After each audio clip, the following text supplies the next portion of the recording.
और इसी बीच सीधे लिए चलते हैं आपको देहरादून, जहां पर लोक पर्व हरेला मनाया जा रहा है। कार्यक्रम को संबोधित कर रहे हैं सीएम पुष्कर सिंह धामी।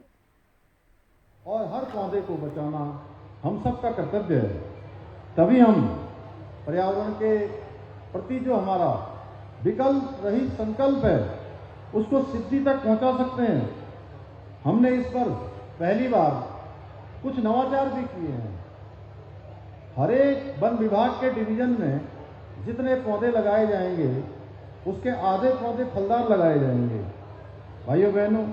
और जिसकी शुरुआत हमने पिछले दिनों 6 जुलाई को कारबेट और फाटो रेंज में मैंने स्वयं वहां वन विभाग के अधिकारियों और कर्मचारियों के साथ सम्मिलित होकर इस अभियान की शुरुआत की थी। भाइयों बहनों, ये हमारा सौभाग्य है कि हमारा उत्तराखंड प्राकृतिक सौंदर्य जैव विविधता से पूरी तरह से परिपूर्ण है।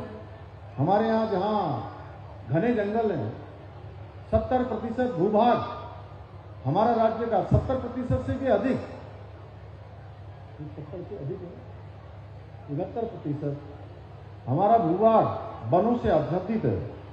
पवित्र नदियां हैं, हिमालय ग्लेशियर है, अद्भुत जैव विविधता। ये हमारे राज्य की भौगोलिक पहचान ही नहीं है, बल्कि हमारी संस्कृति, हमारी परंपरा, हमारी जीवन शैली की आत्मा है। हमारे राज्य से निकलने वाली गंगा और यमुना जैसी पावन नदियां देश के करोड़ों लोगों को जल और जीवन देने का काम करती है। हमारे यहाँ पाए जाने वाली दुर्लभ वनस्पतियां, जीव जंतु भी हमारे पर्यावरण की अमूल्य धरोहर हैं। लेकिन आज हमारी ये अमूल्य धरोहरें अनेक प्रकार की गंभीर चुनौतियों का सामना कर रही हैं। आज गंभीर चुनौतियों से होकर गुजर रही हैं। जलवायु परिवर्तन, अनियंत्रित विकास, प्राकृतिक संसाधनों का अंधाधुंध दोहन हमारे पर्यावरणीय संतुलन को बिगाड़ देता है।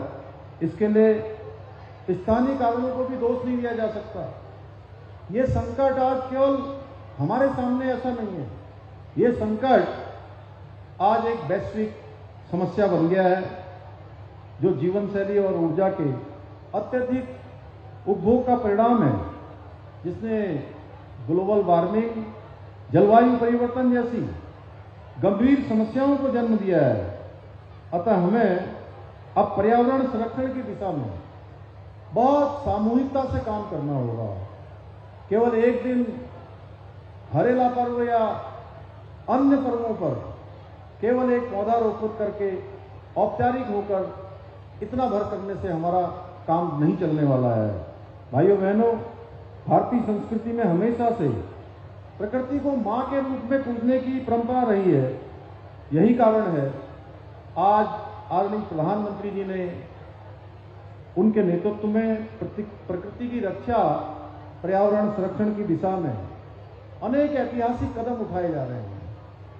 One earth, one health, one family, इस प्रकार के मंत्र आज भारत की धरती से हमारे प्रधानमंत्री जी ने पूरे विश्व को देने का काम किया है। आदरणीय प्रधानमंत्री जी ने एक और जहां पंचामृत संकल्प, नेट जीरो एमिशन जैसे लक्ष्यों के माध्यम से वैश्विक मंचों पर भारत की जो पर्यावरण के प्रति प्रतिबद्धता है उसको मजबूती से पूरे विश्व के समक्ष रखा है। वहीं life movement, life style for environment जैसे अभियानों को भी उसकी भी शुरुआत की है, जिसके अंतर्गत सभी नागरिकों में उनसे स्वस्थ जीवन शैली अपनाने का आह्वान किया गया है। साथ ही प्रधानमंत्री जी ने इस वर्ष एक पेड़ मां के नाम के दूसरे चरण की शुरुआत की है, जिसमें पूरे देश के अंदर 108 करोड़ पेड़ लगाए जाएंगे। भाइयों बहनों, आज हमने आदरणीय प्रधानमंत्री जी के एक पेड़ मां के नाम अभियान में 7 लाख पौधे जो हमने लगाने का लक्ष्य लिया है, वो उसमें एक छोटी सी आहुति उसमें हमने भी डाली है। भाइयों बहनों, आदरणीय प्रधानमंत्री जी के नेतृत्व में और उनके मार्गदर्शन में अनेक काम पर्यावरण संरक्षण की दिशा में हम प्रतिबद्ध होकर काम कर रहे हैं। इस क्रम में जहां राज्य में लोक पर्व हरेला को प्रकृति संरक्षण के महापर्व के रूप में बड़े स्तर पर मना रहे हैं, साथ ही हमारी सरकार ने प्रदेश के नौले, धारे एवं वर्षा से आधारित नदियों जैसे परंपरागत जल स्रोतों के लिए स्प्रिंग एंड रिवर रिजुनेशन अथॉरिटी का गठन किया है, सारा का गठन किया है, जिसके माध्यम से हम विभिन्न विभागों के मध्य समन्वय स्थापित करते हुए राज्य के पारंपरिक जल स्रोतों को पुनर्जीवित करने का काम कर रहे हैं।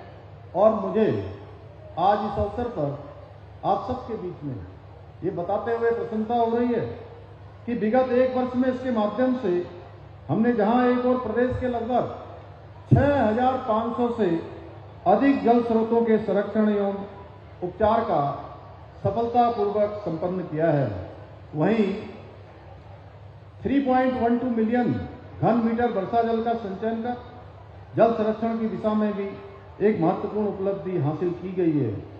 हमारी सरकार ने प्रदेश में एक पर्यावरणीय महत्वपूर्ण कदम उठाते हुए सिंगल यूज प्लास्टिक के उपयोग पर पूरी तरह से प्रतिबंध लागू किया है। प्रदेश में आने वाले वाहनों में कूड़ादान रखना भी अनिवार्य कर दिया गया है। मुझे ये बताते हुए आज के दिन पर ये प्रसन्नता हो रही है कि हमने